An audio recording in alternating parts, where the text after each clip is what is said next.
We'll start by wiring the mono phone plug that you'll connect to your MP3 player or other audio source. First, unscrew the threaded housing from the plug and set it aside.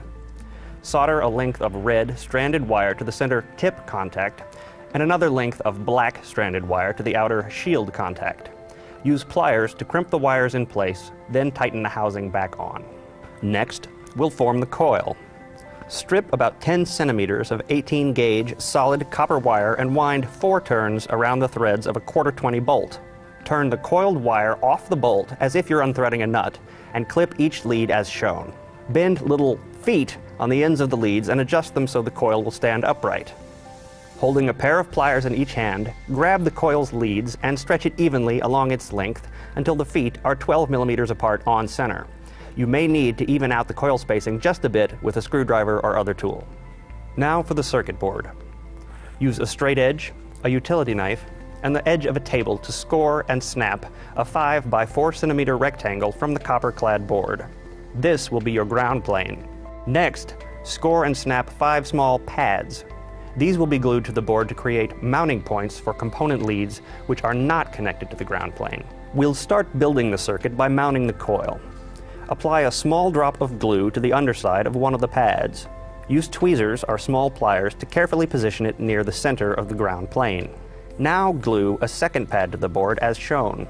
These 2 pads should be 12 millimeters apart to match the coil. Now you can solder the coil across these 2 pads. It's easiest if you pre-tin the surface of the pads and both feet of the coil before making the connections. Begin with a 0.01 microfarad capacitor. Then another pad, the 27 kilo ohm resistor, the 4th pad, the electrolytic capacitor. Remember that electrolytic capacitors are polarized, so make sure you've got this one turned the right way. A 10 kilo ohm resistor, and another 0.01 capacitor. And then the final pad. Now it's time to add the transistor. Bend the leads as shown, and then solder the transistor body in place, connecting the collector to the coil, the base to the resistors, and the emitter to the free pad. Now solder one 10 picofarad ceramic disc capacitor across the transistor's collector and emitter, and a 470 ohm resistor between its emitter and ground.